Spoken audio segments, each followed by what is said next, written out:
Okay, so these shapes are basically the shapes of the orbitals.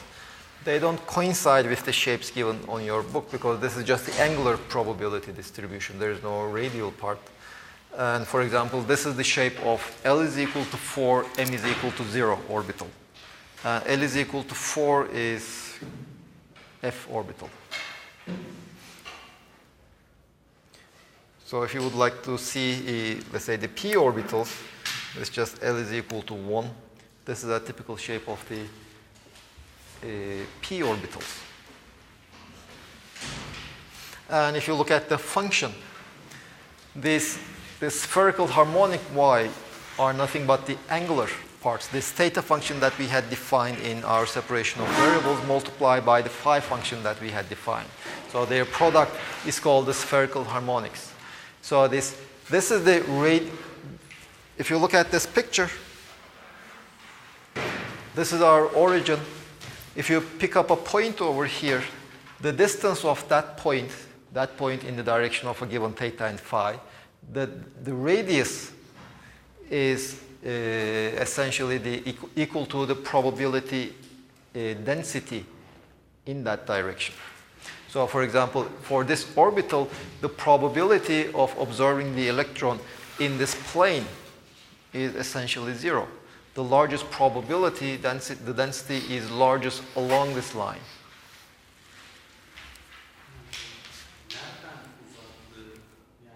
It's the origin. The origin is over here.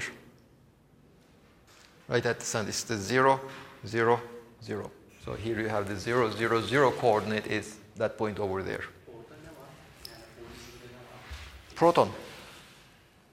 The source. The source is over there.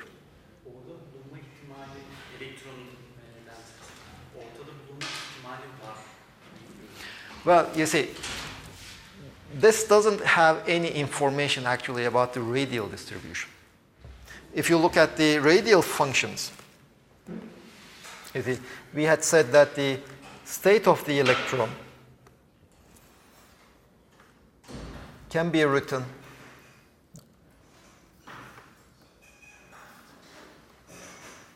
as a function of r, theta, and phi in terms of okay, first of all, we need 3 quantum numbers, and then this wave function can be written as a radial part, which depends on n and L quantum numbers, a part that depends only on theta,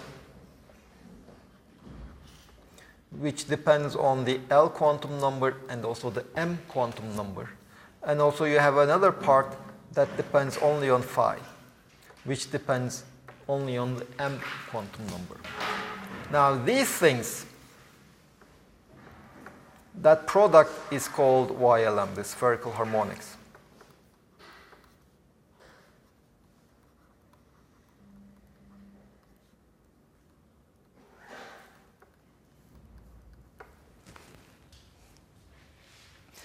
Now what I have plotted over there is the surface that is defined as R is equal to YLM squared.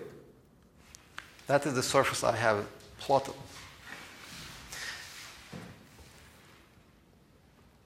Then of course you can ask the question, what is the probability density or what is the probability of observing the electron at a point very close to the origin? That's a different question. And in fact, R and L as a function of R actually behaves like R to the power L.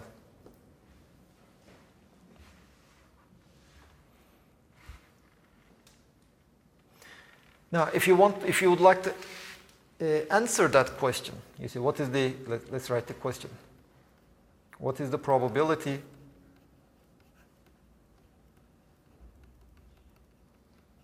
of observing the electron at a distance R and R plus dr? We don't care about the angles, but just some distance between that range. Now let's start. The probability density is this one. But this is the probability density of observing the electron at the point R, at the theta angle theta, and at the phi angle phi. So if we have a very small volume, then the probability of observing the electron at that very small volume around this R theta phi point will be just the probability density multiplied by the volume. This gives me the probability that I will observe the electron at this volume dV around the point R theta and phi.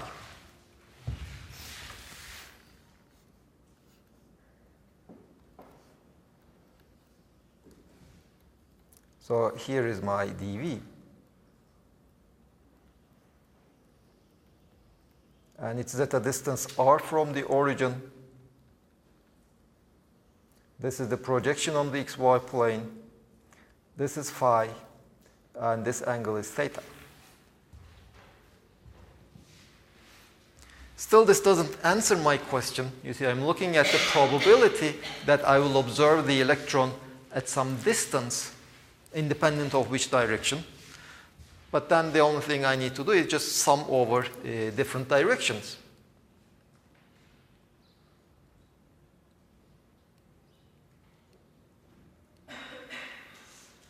Do you agree? So the probability of R would be, well, in fact, let me define it like this. This is the probability density that it is at a distance R multiplied by dr. This gives me the probability. This will be equal to psi R theta phi dV over all angles.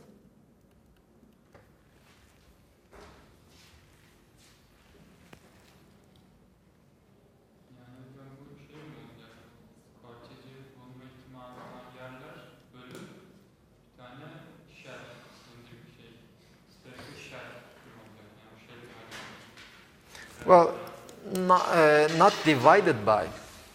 Well, you see, why are we summing, first of all? If you go along your example, let's say you just make many measurements, okay? And you make 1 million measurements. 100 of them are very close to this point over here within a volume dV.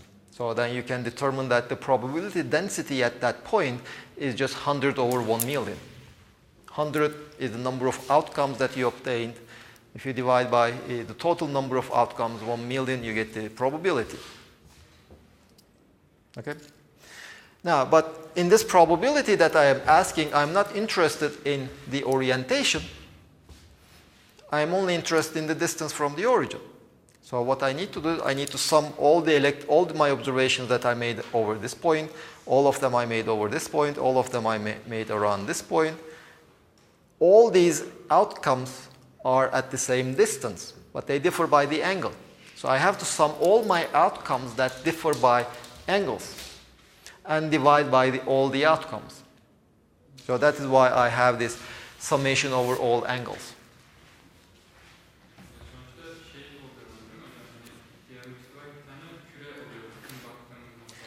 Essentially, I'm looking at all the measurements that appeared in a very thin spherical shell. That's what I'm looking for. But some parts of that shell remains outside of that shape. So? That's the, ya o aslında dışarıda olmasının ihtimali o tamamlıyor değil mi? What do you mean? You see, so, let's say, well, this is a bad picture in that sense. There's no radius information in this picture. But let's pretend as if there was also the radius information. You see, you will see other pictures of the orbitals. They will look more or less like this. But for example, for this orbital, here it will be 0. Basically because the probability of observing the electron at that point, close to the origin, will be 0. So when they draw these shapes of the orbitals, what they actually draw is that the volume, they draw the surface of a volume such that the probability density on the surface should be constant, And the probability of observing the electron within that volume is above some threshold, 90%, let's say. Yeah, they are the level surfaces, actually. So they can be bigger or smaller, right? The actual shapes. Yeah, sure. They will be, well, their shape will be like this.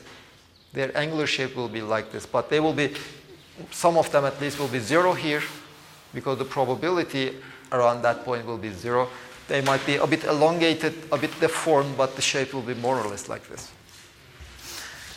Now, so let's pretend that these are the actual shapes.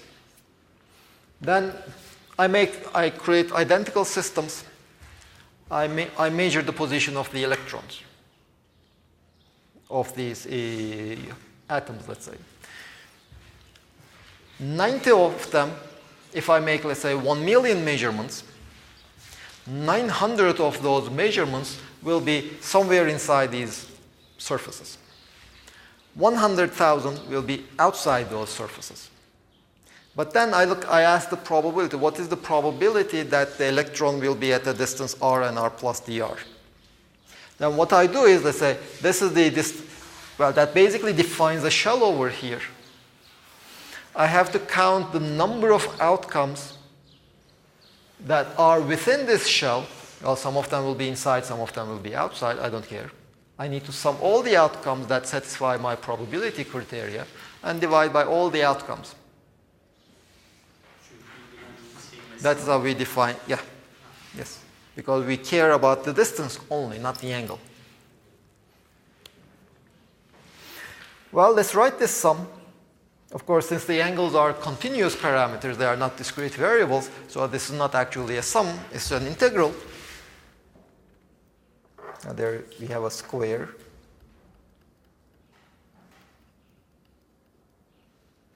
And here dv just becomes r squared dr d cosine theta and d phi.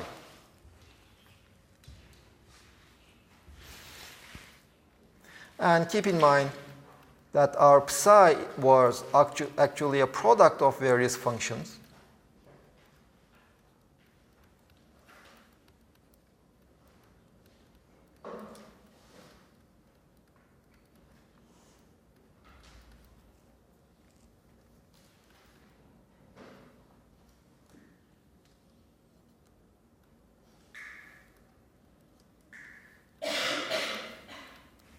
Well, I put this label because I'm summing over angles only, not the radial distance. I'm summing over theta and phi, not r. So r is a constant. I can take out r squared dr. So I have theta squared d cosine theta, where cosine theta changes from -1 to 1. And then I have phi squared d phi. Phi goes from 0 to 2 pi. And it's customary to choose theta and phi. Well, you see, when we were defining them, they also have arbitrary coefficients in front. We choose those coefficients so that these are 1.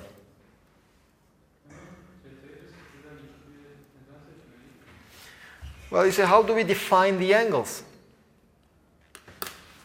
This is the definitions of the angle. Theta is the angle that the position vector makes with the positive z-axis.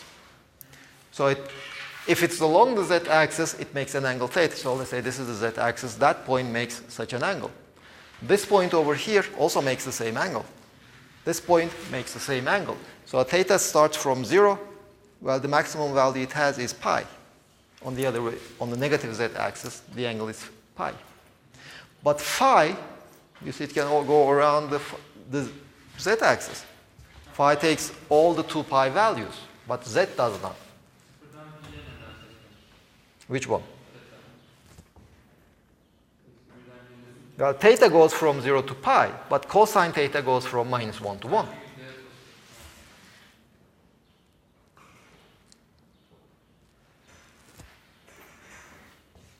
So the probability of observing the electron at a probability density of observing the electron at a distance r is actually not just the radial part squared, but we also multiply it with r squared.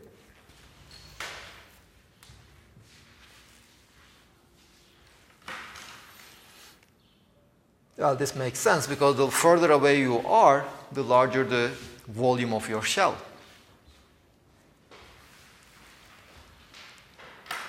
So this probability density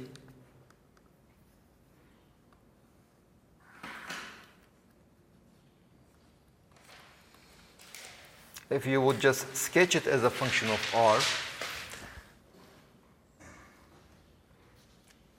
well, this will be somewhat how it looks like for the 1s. Meaning 1 is that the principal quantum number is 1. That is the ground state. This is the lowest energy state. If you go to higher energy states, well, the probability densities will, the Bohr's model tells us the radius should increase as you go to higher and higher energies. Well, that's more or less what happens also over here. So this bump will shift to larger values.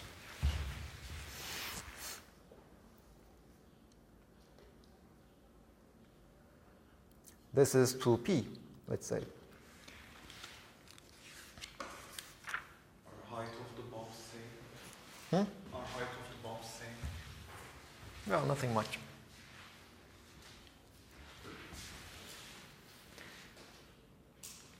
Well, if you look at 2s, there's something slightly funny.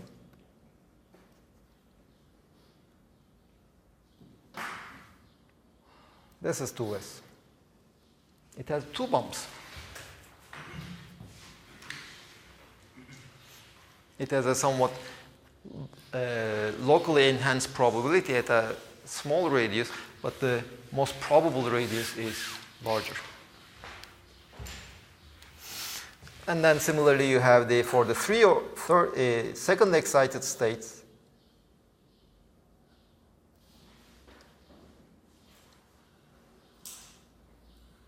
this is a 3d orbital,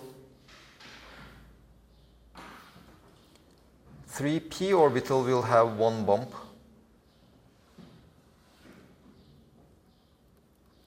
and 3s orbital will have 2 bumps.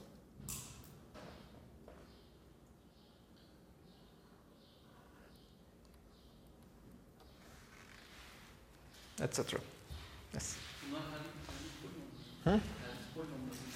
No. Well, these are Lagrange. Hermits appear only in the harmonic oscillator.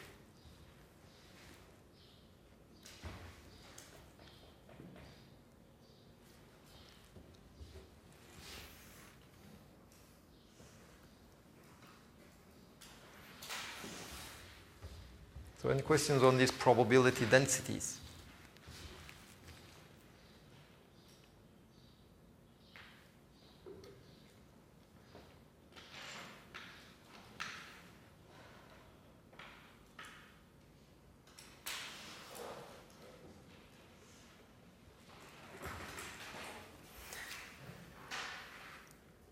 Now let's try to understand what these quantum numbers are then.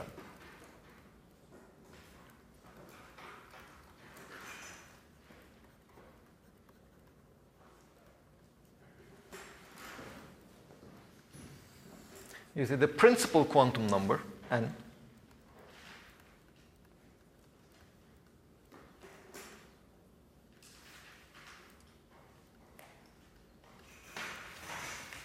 well, it's probably the easiest to understand because it also appeared in the Bohr's model. It's exactly the same quantum number. And it just determines the energy of the electron. And the allowed energy values are exactly the same as the predictions of the Bohr's model.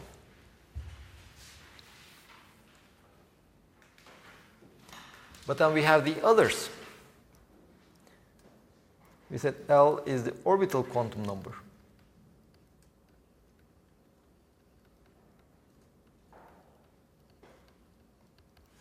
So let's see what it is. You see, L appeared in the equation for theta. Let me see if I can find it. So in this, it appeared in this equation. Yeah, I'm just copying from the book.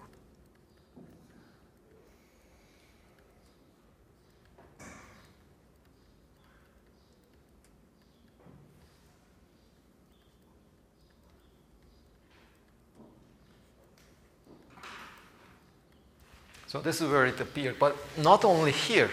When we looked at the radial part, it also appeared there.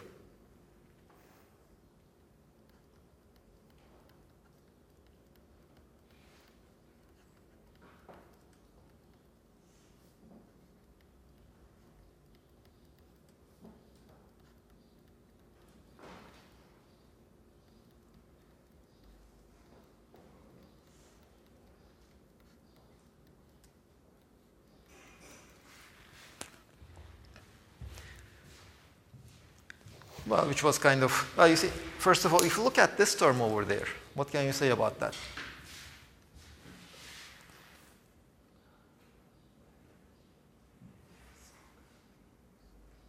What's the energy? The energy of an object is just the kinetic energy plus the potential energy, right? What is this number over here?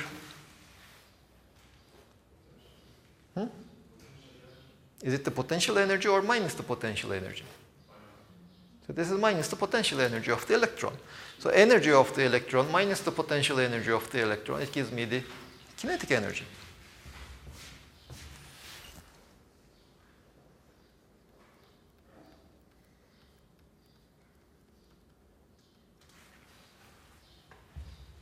So, nice. So this is the radial, kind of the radial motion of the object.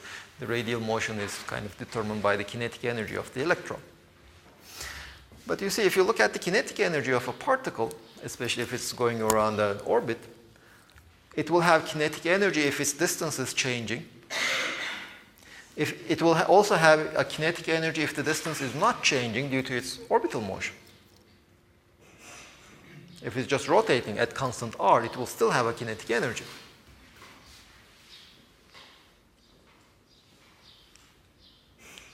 Right?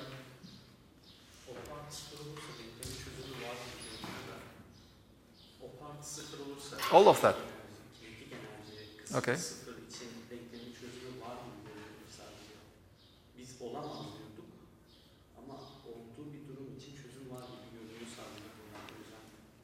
Well, you are saying that if we set this one equal to 0, do we still have a solution? Well, I would say probably not a solution that satisfies the boundary condition. You see, the solutions we are looking for are not just an arbitrary solution of this equation. A solution of this equation plus a solution that goes to 0 at infinity. Whatever the value of the kinetic energy is, whatever the value of E is, this differential equation has a solution. But only for certain values of E, this equation has a solution that goes to 0 at infinity. You see, the boundary conditions are crucial. Okay, so let's look at that kinetic energy. Well, it will have a kinetic energy due to its radial motion. Let's write it in this form, PR squared over 2m. But it also has a kinetic energy due to its rotational motion. And that is, in fact, L squared over 2mr squared. You see, the orbital motion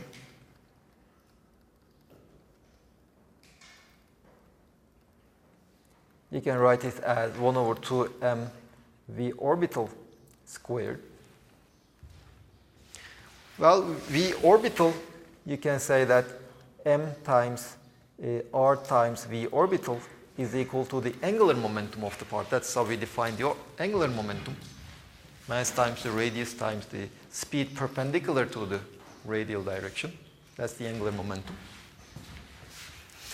So this is equal to 1 over 2m L over mr everything squared.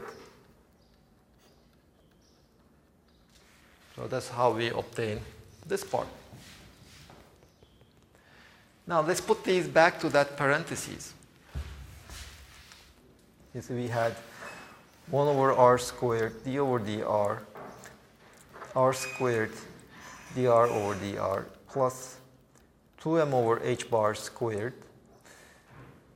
The kinetic energy will be pr squared over 2m plus L squared over 2m h bar squared r squared minus, no, there's no 2m, minus L times L plus 1 over r squared.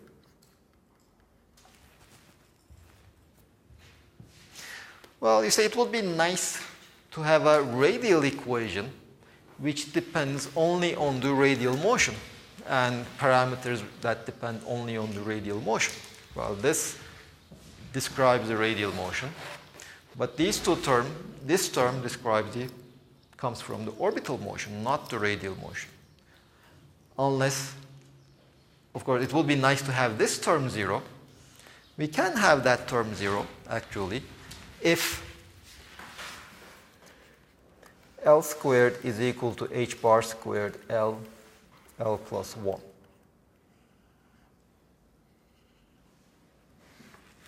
If this is satisfied, then well, those two terms cancel each other for all values of r.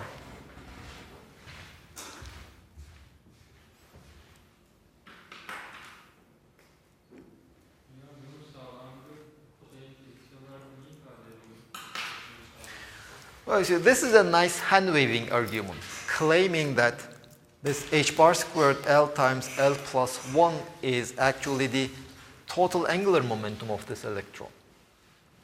Or the angular momentum of the electron can be written as h bar times square root of L times L plus 1. Well, I think this is nice. This is a nice hand-waving argument to show that it is plausible to have the angular momentum given by this expression, but this is not a formal proof. Well, the formal proof that angular momentum actually can have only these possible values would be, in fact, we had already discussed some of it. You see, classically, we have L is r cross p, and L squared is r cross p squared, which can be also written as r squared p squared minus r dot p squared. Okay, nice. What happens in quantum mechanics?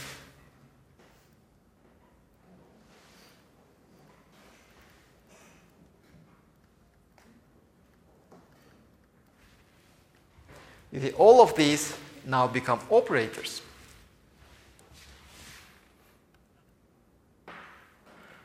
The angular momentum operator will be equal to the position operator cross the momentum operator. So now you have the operator, and you can have the L squared operator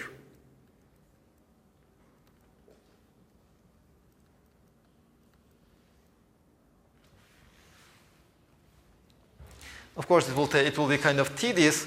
You see, this is easy to express in terms of, we already know what momentum operator is in terms of x, y, z. They are just the derivatives with respect to x, y, and z. Of course, we have to convert them first to spherical coordinates, but what you will discover is that L squared acting on theta Lm and phi m, this is actually h bar squared L plus 1.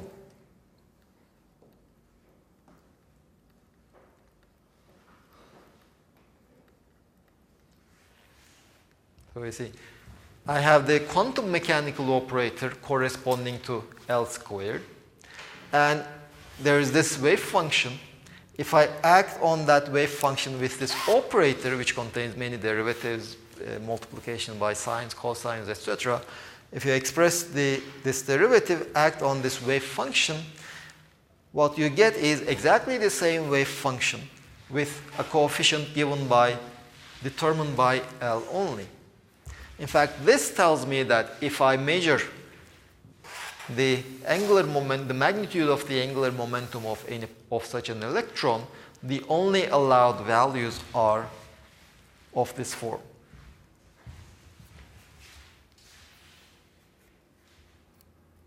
So this is kind of the formal proof that L actually determines the orbital angular momentum.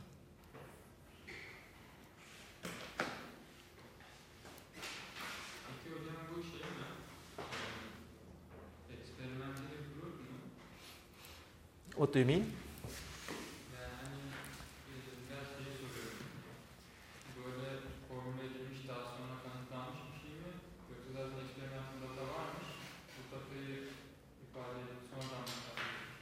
Well, you see, when we were discussing the spectrum, for example, we mentioned that, well, those lines, the absorption lines or the emission lines, they are not actually a single line.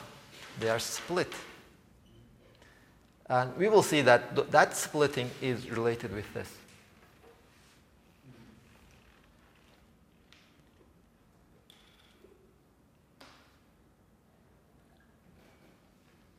Okay, so the lesson from all these discussion, whichever part you like, is L determines the angular momentum. The total angular momentum, by the way, not the direction, not the components, it's the total magnitude of the angular momentum. And L is the magnitude of the angular momentum is given by this expression in terms of L. And so you see h bar appears over there. So because of that, h bar is also called the quantum of angular momentum.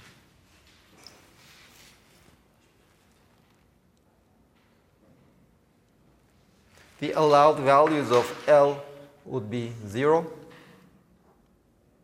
square root of 2h bar, square root of 6h bar, etc. Only these values are allowed. Small l is n can take values 1, 2, 3, up to infinity. L can take values, it can be 0, 1, 2, up to n minus 1.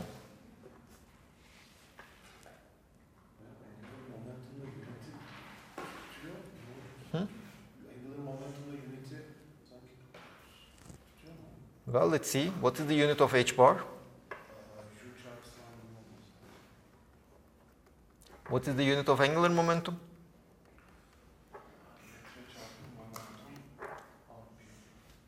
Meters. Momentum is meters, kilogram meter per second, which is kilogram meter squared per second squared multiplied by second, which is joule second. The unit matches.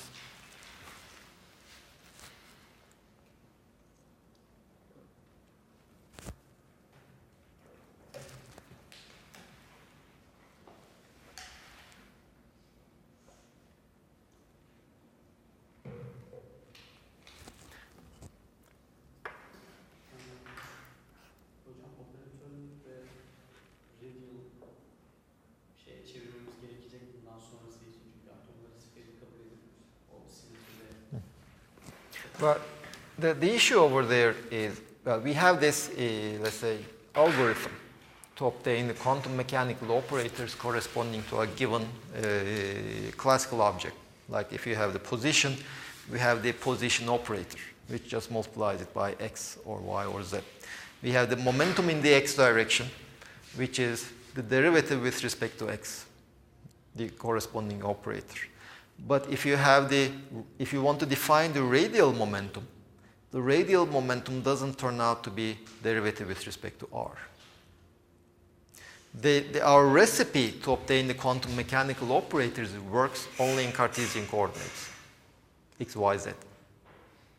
So you first obtain the operator using x, y, z, and then if you want, just switch to the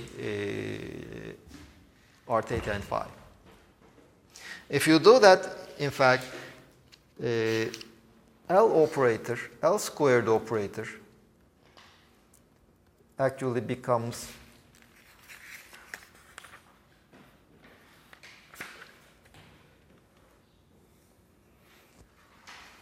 h bar squared 1 over sine theta, now minus 1 over sine theta d over d theta.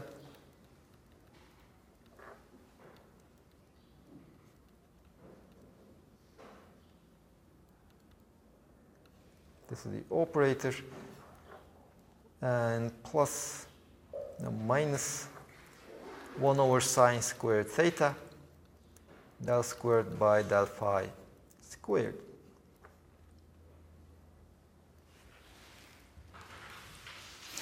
Well, Laplacian, let me write the Laplacian. Laplacian operator in spherical coordinates was this one.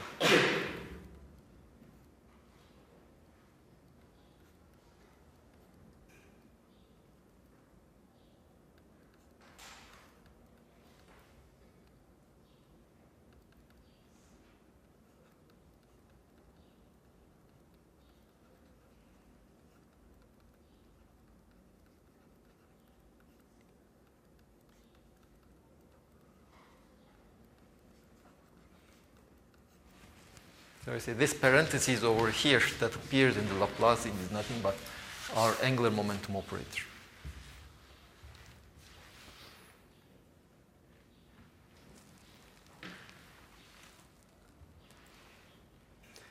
And finally, we have the magnetic quantum number.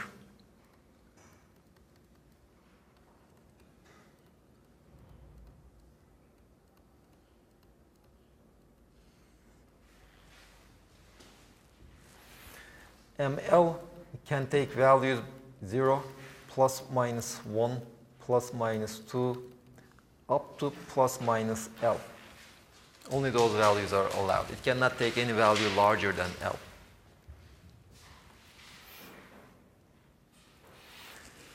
And if you remember, that quantum number appears only in the part of the wave function which depends on phi.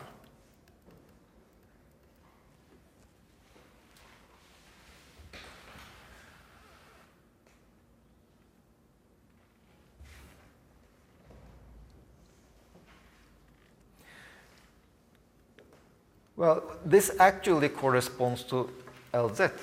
What is Lz in terms of the Cartesian coordinates and momenta?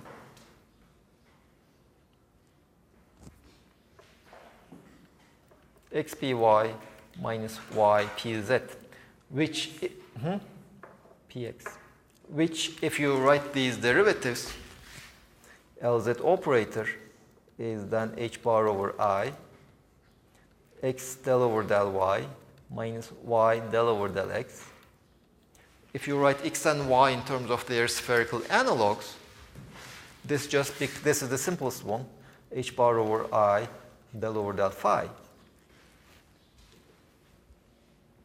So Lz operator acting on this part of the function is h bar over I del over del phi e to power I m phi, which is h bar times m times my initial function. So this function is an eigenfunction of Lz with the eigenvalue h bar times m. So if I measure, you see that in your midterm some of you were kind of confused. Let's say this tells me that if you have any particle and if you try to measure the z component of the angular momentum, you will get some multiple of h bar. So this is if you have any particle, no matter how you create that particle, how you prepare it. If you measure the z component of its orbital angular momentum, you will always get an integer multiple of h bar. But let's say that somebody had given you a particle whose wave function is e to the power I 2I phi. So this is a special particle, a particle that is created specially. If you measure the z component of the angular momentum of this particle, you will always get Lz is equal to twice h bar. You won't get any other number. Somebody else might create a different particle whose wave function will not be like this, but let's say it will be some coefficient times e to power 2I phi plus some other coefficient times e to power 3I phi. Then if you measure Lz, you will either get 2h bar or 3h bar. You won't get 4h bar because of the way this is created. But nobody can prepare a particle such that if you measure its angular momentum, that component of the angular momentum, it turns out to be 2.5 h bar.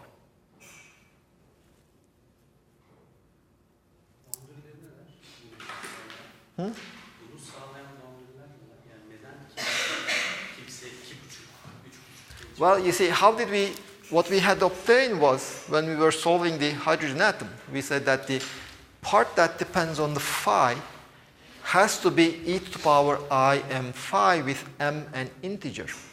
Why did we require m to be an integer?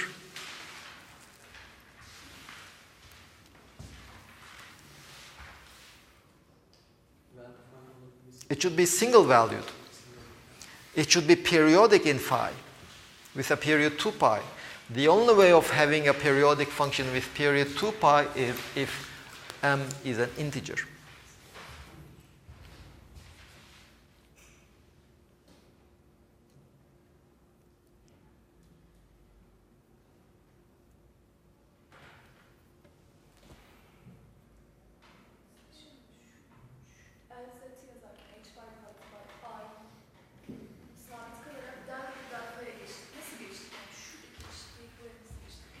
From here to here. Well, what is x? X is r sine theta, cosine phi, and y is r sine theta and sine phi. What is del over del x? Well, this is del over del r times derivative of r with respect to x plus derivative with respect to theta, derivative of theta with respect to x, derivative with respect to phi times derivative of phi with respect to x. And all of these functions over here, you should express in terms of r, theta, and phi. And then take these x, y, derivative with respect to x and the derivative with respect to y, and put it over here. You know what x is, you know what derivative with respect to y is in terms of r, theta, and phi. You will see that this difference becomes that one. I didn't do it, but if you like, you can.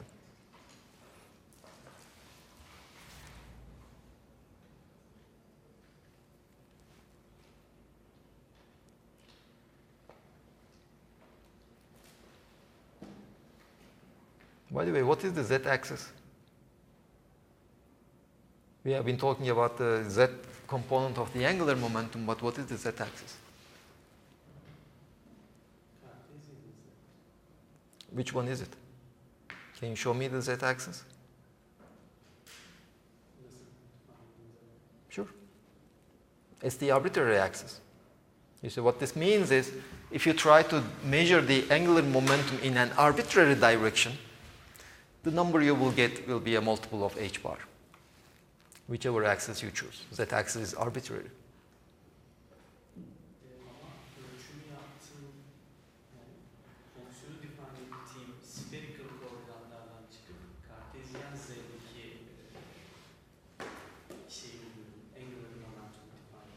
Well, to measure the angular momentum in a given direction, you have to first choose that direction.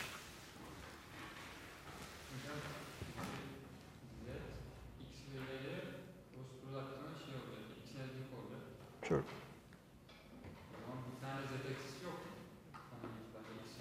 Which one is your x-axis? Which one is your x-axis? Well, you are free to choose two axes. But at least in this case, what is important for us is the z-axis. So depending on how you define the z-axis, you can choose different axes as your z-axis. And whichever axis you choose, the angular momentum along that axis will be an integer multiple of h bar. Sure. But at least in this discussion, I don't care about the x and y axis, so I don't mention it.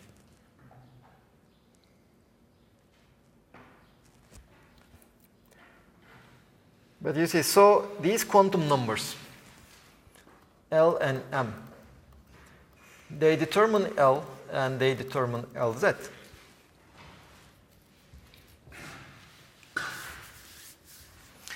So let's see, if we know L, let me say this is the z-axis. The horizontal axis, I don't really care, whatever you like. If you know the magnitude of L, that basically tells you that the tip of the angular momentum vector should be on this sphere. Let's say for this particular example, L is equal to, small l is equal to 2, so the L over h bar will be square root of 2 times 3 square root of 6. Somewhat larger than 2, smaller than 3.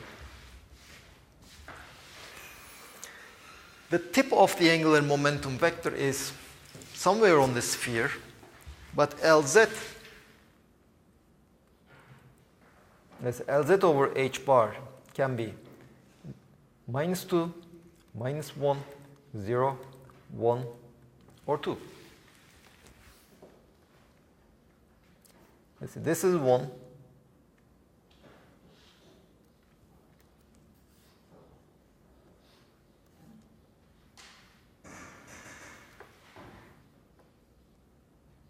This is 1. This is 2. This is -1. This is -2.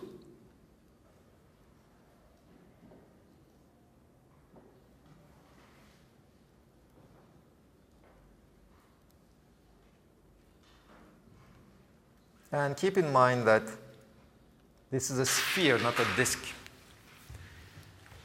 So this is the z component can be this much, 0, this much, or this much. So basically that tells me that the tip of the angular momentum vector can be over this disk, can be over this disk over here, over this one over here, or over this one, or over this one.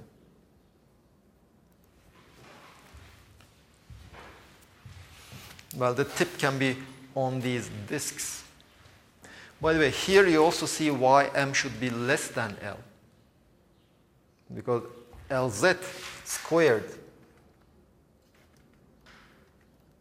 this should be less than L squared, which implies that ml magnitude, or let's say ml squared, should be less than L times L plus 1.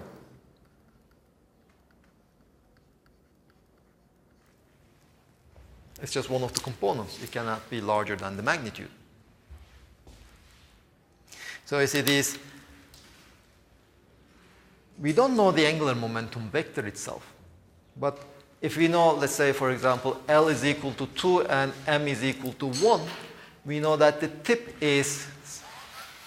can be, if we try to measure at least the angular momentum vector, it should be somewhere on this disk.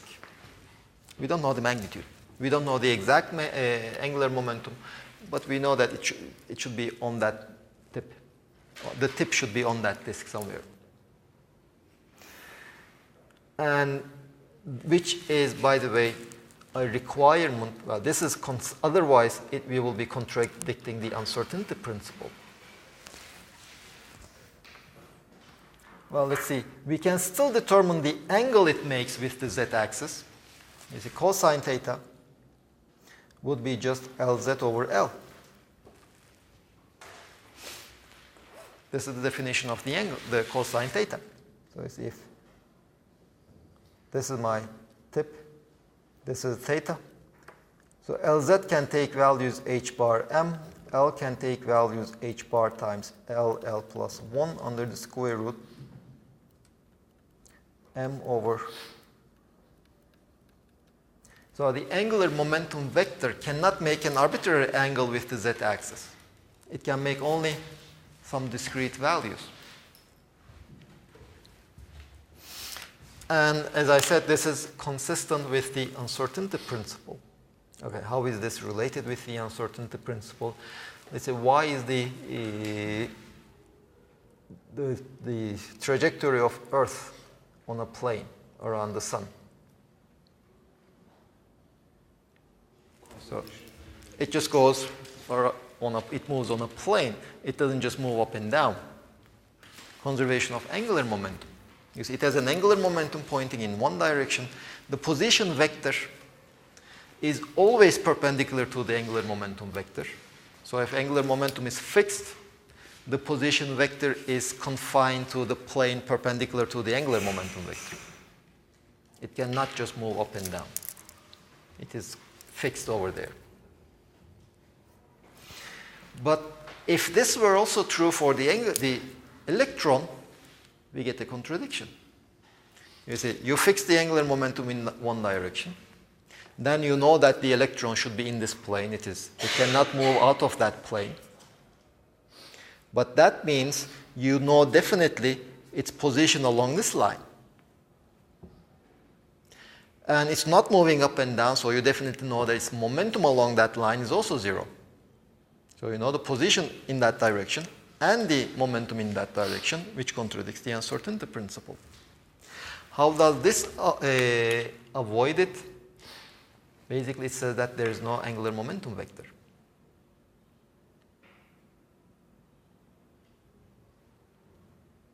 Along the z direction or entirely?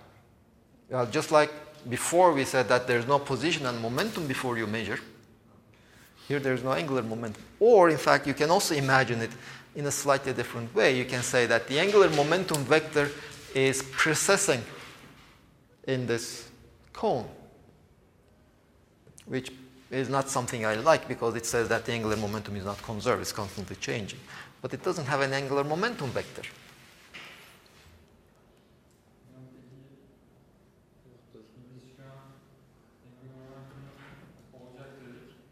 No. You see, I have been quite careful in saying that we don't know. I didn't talk about the angular momentum eigenvalues. I talked about the magnitude of angular momentum and the z component of angular momentum. Well, you see, I'm not saying that it never exists. It doesn't exist until you measure it. So there is an observable called the angular momentum, and we can measure it. But the electron doesn't have a definite angular momentum before we measure it. Well, when you measure the angular momentum, you are spoiling the system anyway. There are other forces acting on the system, so angular momentum will not be conserved anymore. Well, we do a decent job.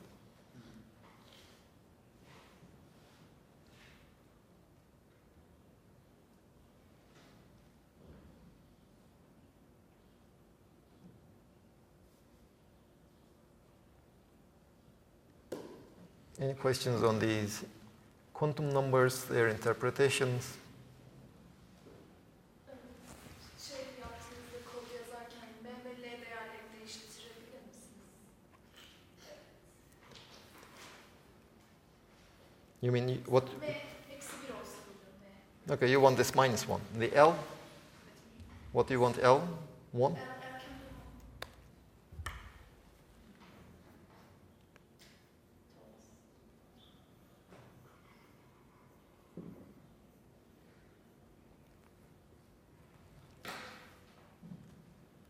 It looks nicer for large values of L.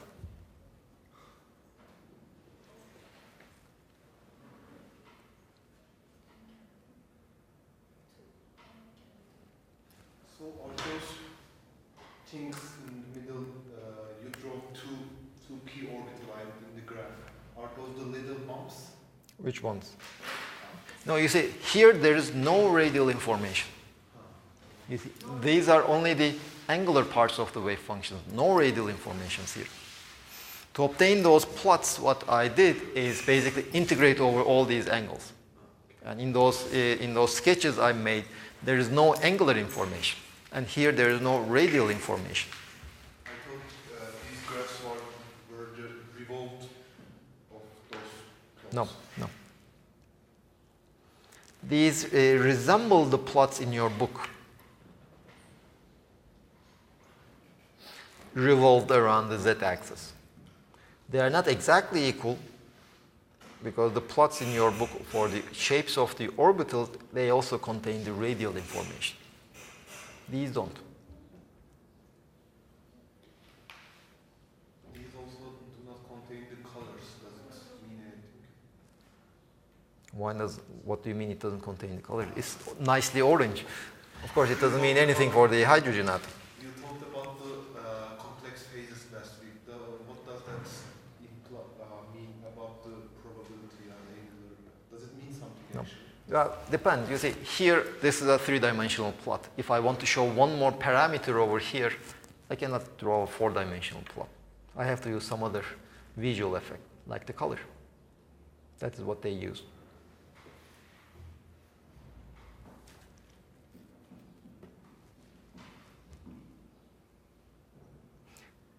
Okay, let's give a break. And then after the break, prepare your cellular phones.